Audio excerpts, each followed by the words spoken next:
Oi, gente, tudo bem com vocês? Eu espero que sim. Meu nome é Priscila Partelli e seja bem-vindo a mais um vídeo aqui no canal A Missionária. Gente, primeiramente eu gostaria de falar, que eu fiquei um tempinho sem gravar por causa da minha mudança, por causa da rotina, que foi um pouco difícil eu estar conseguindo encaixar e conciliar, mas aqui estamos e a gente vai continuar, dar sequência, nas resenhas do livro de Até Quando Esperar. E nosso próximo capítulo a gente vai falar de nós, as mulheres, as meninas, as moças, senhoras e senhoritas. Então vamos lá, embarca comigo aí nesse capítulo que é muito incrível e eu acho que vai ser muito acrescentador para você que é mulher, para você que é menina, para você que está começando a vida agora. Então bora lá? Então, gente, esse capítulo da mulher, ele fala umas coisas muito interessantes, sabe? E a gente também vai lá para Gênesis, assim como foi o capítulo dos homens, que a gente fala desde o início da criação, de como o homem foi criado primeiro do que a mulher. Agora a gente vai falar de como a mulher foi criada. Então, para isso, a gente vai lá na Palavra de Deus, que é o primeiro capítulo, sabe? O capítulo tem a primeira passagem bíblica. Então, vamos ler. Que diz assim: Então o Senhor Deus fez cair um sono pesado sobre Adão, e este adormeceu, e tomou uma das suas costelas e cerrou a carne em seu lugar.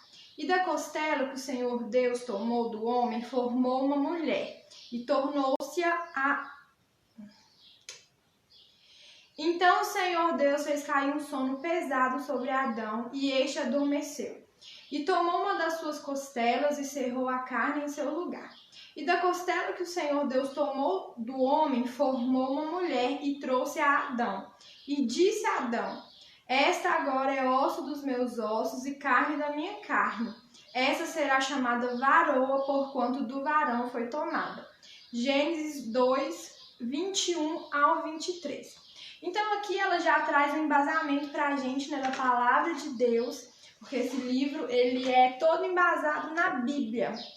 Então, tudo que a gente for falar aqui, tanto do capítulo do homem, da mulher, tudo vai estar relacionado com a Bíblia, vai ser baseado na Bíblia. Então, ela vem trazendo a parte que nós somos criadas desde o jardim, junto com Adão, da costela de Adão. E aí vem falando assim, olha... A segunda pessoa a ser criada por Deus foi a mulher. Ela será nosso segundo tema abordado. A mulher foi criada para ser companheira definitiva. O Senhor levou mais tempo para criá-la do que a qualquer outra criatura, e ela foi feita fisicamente mais frágil do que o homem.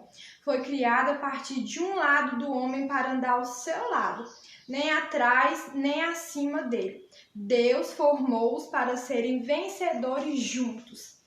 E dando minha opinião, sobre o livro, eu acho que hoje, com tanto feminismo, machismo, tanto ismo para todo lado, a Bíblia foi sendo deixada de lado, sabe? Os princípios de Deus foram deixados de lado.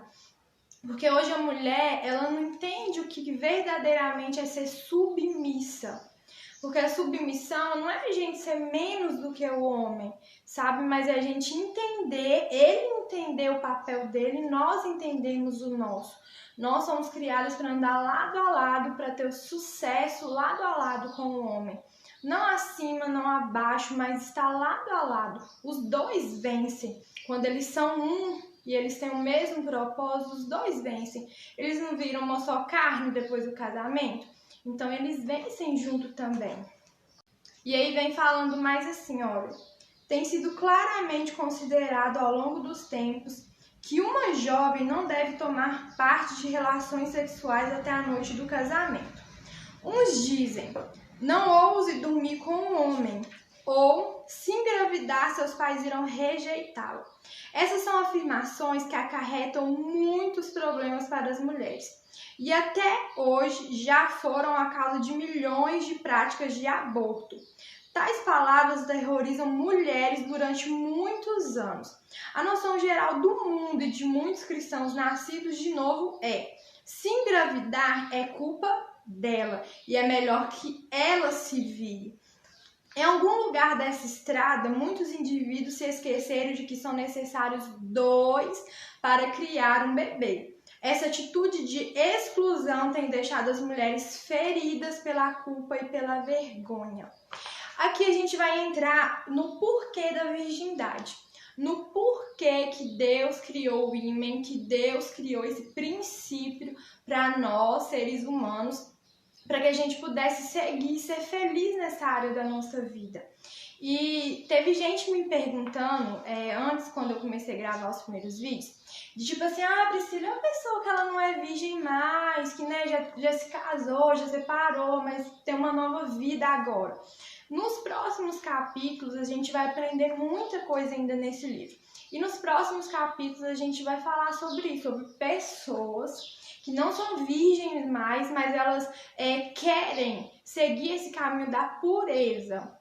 Então, continua acompanhando os vídeos aí pra gente estar dando continuidade nisso.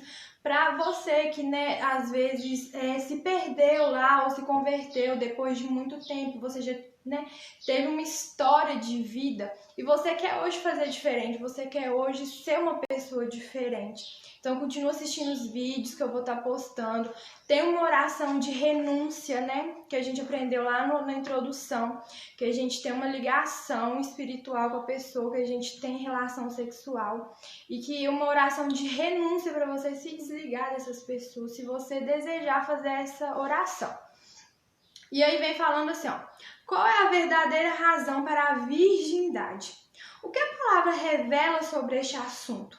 Está certo se divertir e ter relações sexuais com todo mundo contando que ninguém descubra? Está tudo bem se tiver cuidado e não engravidar? Há algumas razões muito bem definidas de a virgindade ser um ponto importante para Deus e ter de ser igualmente especial para nós. Neste ponto, entendamos a palavra aliança. Aliança significa ato ou efeito de aliar-se, ajuste, acordo, pacto, união por casamento, anel simbólico de noivado ou de casamento e na religião.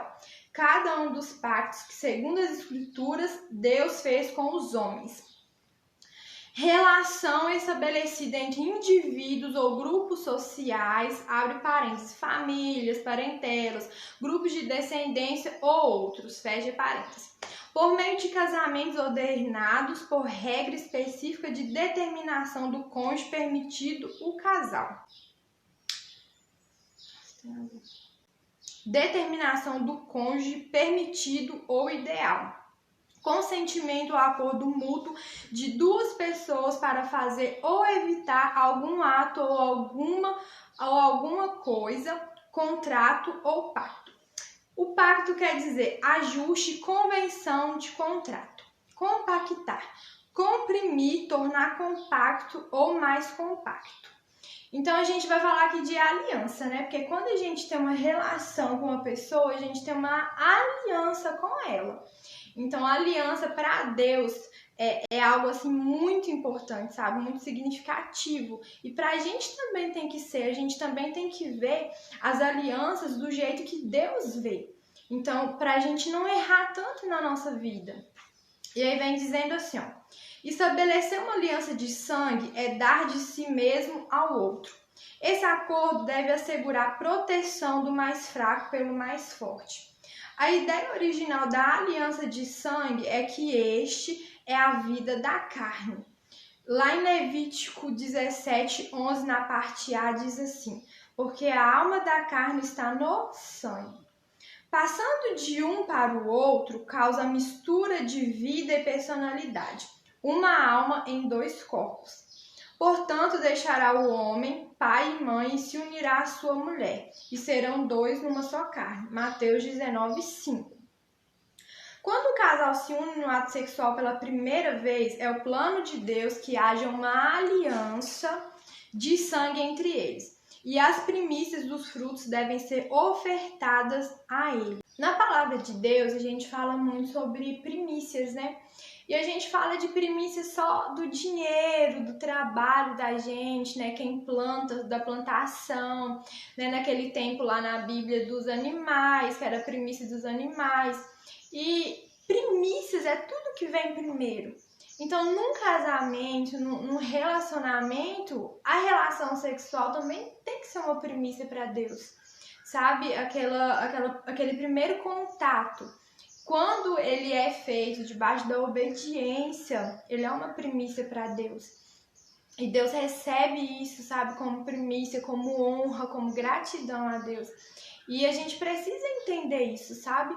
Que a nossa vida, a nossa relação sexual, nossa intimidade também tem que ser uma primícia, também tem que ser uma adoração a Deus. E só é uma primícia e uma adoração a Deus quando está debaixo dos princípios e da ordenança de Deus. Aí, gente, vem falando uma coisa aqui muito louca do ímen, por quê? Não há comprovação científica para que o ímen serve, né? Mas a autora vem trazendo assim, um esclarecimento muito louco pra gente, o do pra que o ímen, que fala assim, olha, vamos discutir o ímen. Muitas pessoas referem-se ao ímen como a cereja. A definição de ímen é prega formada pela membrana mucosa da vagina, cujo orifício externo oclui parcial ou totalmente, e que apresenta uma abertura de forma e diâmetros variáveis. O ímen possui uma perfuração central, a qual geralmente é rompida durante o primeiro ato sexual. Uma vez aberto, torna-se um anel de tecido em volta da abertura da vagina. Você já parou para perguntar por que Deus colocou-o na mulher? Mesmo depois de pesquisar em muitos livros de medicina e conversar com vários médicos, fui incapaz de encontrar uma razão clínica para o ímen. Por que ele está lá? É simplesmente para deixar alguém saber se uma mulher é virgem ou não? No Antigo Testamento, o casamento ele era consumado por um ato sexual. E se a mulher... Aí tinha todo o negócio do lençol e tudo, que a mulher ela tinha que sangrar na sua primeira relação para mostrar que ela era virgem naquela época. E o casamento era consumado pelo ato sexual, por aquela aliança sexual. E aí, gente, eu vou falar uma coisa aqui que eu falei lá no vídeo dos homens, em questão da primeira aliança, né? Que todos nós temos a nossa primeira aliança de sangue com o nosso pai e com a nossa mãe quando a gente nasce. Aí vem falando aqui, olha, uma razão para isso é que se trata do símbolo da aliança que temos com Deus Pai por meio do sangue derramado de Jesus Cristo. Sempre que o homem deixa a aliança de nascimento com seu pai e a sua mãe e relaciona-se com uma mulher pela primeira vez, a ruptura do ímen é a nova aliança de sangue que ele estabelece com a esposa. Tal aliança estabelece direitos entre os dois. Da mesma forma, o sangue de Jesus estabelece direitos entre Deus Pai e a pessoa que nasce de novo. E disse-lhe Jesus, eu sou o caminho, a verdade e a vida. Ninguém vem ao Pai senão por mim. João 14:6. E aí a autora também vem falando, né, continua falando da importância do ímen e da virgindade não só na mulher, mas no homem também. No homem, né, não é fácil visto, não é fácil perceptível a virgindade dele, mas todas as coisas Deus vê. Então Deus ele sabe quem é, quem não é, quem deixou de ser, como que foi.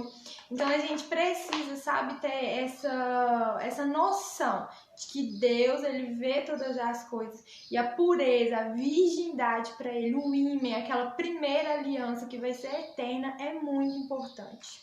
E ainda falando sobre as primícias do casamento, eu queria continuar lendo mais uma parte aqui do livro, que é muito incrível quando a gente quer falar de primícias, mas a gente só fala do dinheiro e a gente não fala do casamento. Olha, tais versículos, como está lá em Malaquias, quando fala de dízimo, de oferta, de todas as coisas, sempre pensamos nessas passagens bíblicas em relação às finanças ou ao aumento de bens materiais. Mas o Senhor quis dizer exatamente o que ele declarou, toda a tua renda. Tais versículos são igualmente importantes no casamento. Deus sabia que todas as leis espirituais seriam de ser cumpridas para que ele fosse o papai para seus filhos. Criando o homem e a mulher, ele sabia que quando eles se tornassem haveria um aumento na renda. É possível supor que a primeira renda no casamento seja o filho primogênito. Como é possível oferecer uma criança para Deus? Todas as pessoas têm a própria vontade e devem escolher para si sujeição ao Senhor. Nosso precioso Pai deseja que todos sirvam a Ele, mas o Eterno nunca forçará tal escolha a ninguém. Como Ele sabe que não poderíamos entregar nosso filho mais velho, Deus elaborou outra forma de oferecermos a Ele as primícias do nosso casamento como dízimo. Quando o homem e a mulher se unem em matrimônio, ambos virgens, em primeiro lugar estabelecem aliança de sangue entre eles. Em segundo, o fruto, que é a renda dos dois, acontece. Quando eles se tornam uma só carne, o plano divino está sendo completado. O ímen foi criado pelo Deus Todo-Poderoso como uma semente. E quando ela é rompida, o sangue que surge é a primícia dessa semente. Este fruto é a primícia do casamento. O sangue rompido, sendo incorrupto, é recebido pelo Pai como a primícia do casamento. O sangue é a vida da carne. E quando ofertado ao Senhor, você está entregando a Deus a própria vida do seu matrimônio.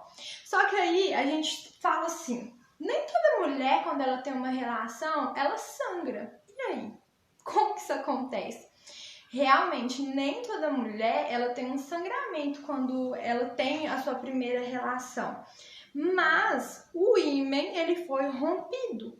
Então, a sua primícia é o seu ímen sendo rompido. Então, essa é a primícia para o Senhor, não teoricamente, não sendo necessariamente o sangue. Mas quando acontece aquele rompimento, aquela aliança com o seu marido, aquilo é a primícia para o Senhor. No reino espiritual, você concede a Deus Pai o direito de permanecer à frente do seu casamento. De acordo com sua palavra em Malaquias 3, o Senhor garantiu que se você entregar a Deus as primícias, Ele abrirá as janelas dos céus e derramará bênçãos que nem haverá espaço suficiente para contê-los. O Altíssimo prometeu que repreenderia o devorador por sua causa, e que Satanás